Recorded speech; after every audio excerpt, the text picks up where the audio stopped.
భారతీయ జనతా పార్టీలో చేరారు, ఇంకా చేరుతున్నారు. కానీ దీన్ని పక్కకు పెట్టి కుట్రలు చేసి కుతంత్రాలు చేసి ఇలా మేయర్ భారతీయ జనతా పార్టీ రాకుండా చూడాలి అని చేసే ప్రయత్నం ఉంటే నేను చెప్తున్న బిడ్డ, రోడ్ల మీద ఏ బీఆర్ఎస్ వాడు ఏ కాంగ్రెస్ వాడు రోడ్ల మీద తిరిగి రాసి పెట్టుకోండి. మీరు ప్రజలు ప్రేమ అభిమానంతో మాకు ఓట్లేసారు. మా అభ్యర్థులను నమ్మి విశ్వసించి ఓట్లేశారు.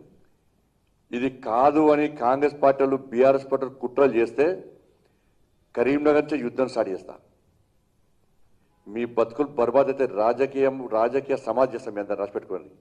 మీకు భారతీయ జనతా పార్టీ కార్యకర్తల దమ్ము తెలియదు, భారతీయ జనతా పార్టీ శక్తి ఏందో మీకు తెలియదు, కరీంనగర్ ప్రజల ఐక్యత ఏందో మీకు తెలియదు. ఇవాళ అదే ప్రజలు రోడ్డు మీద ఎక్కిస్తాం. మేము అదే ప్రజలు రోడ్డు మీద ఎక్కిస్తాం.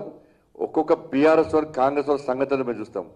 మాకు అధికారం ముఖ్యం కాదు. మీరు ఏం చేసినా 100% కరీంనగర్లో మేయర్ మేము అవుతాం. రాసి పెట్టుకోండి. మీరు 100% మేయర్ మేము అవుతున్నాం. ప్రజల ఆశీర్వాదం మాకుంది. ఒక లక్ష్యం కోసం మేయర్ అవుతున్నాం. కాదని మీరు అడ్డుకుంటే ప్రజలు తిరగబడే స్థాయికి మేము తీసుకొస్తాం. రోడ్ల మీద తిరిగి రాసి పెట్టుకోండి. మీరు ఎక్కడ కూడా అసలు కరీంనగర్ దమ్మేందో, భారతీయ జనతా పార్టీ కార్యకర్తల దమ్మేందో, Bharatiya Janata party దమ్మేందో already plan చేసుకున్నాం. మేము దానికి మీరు సిద్ధమైతే చలో రండి, మేము చూసుకుందాం పక్క.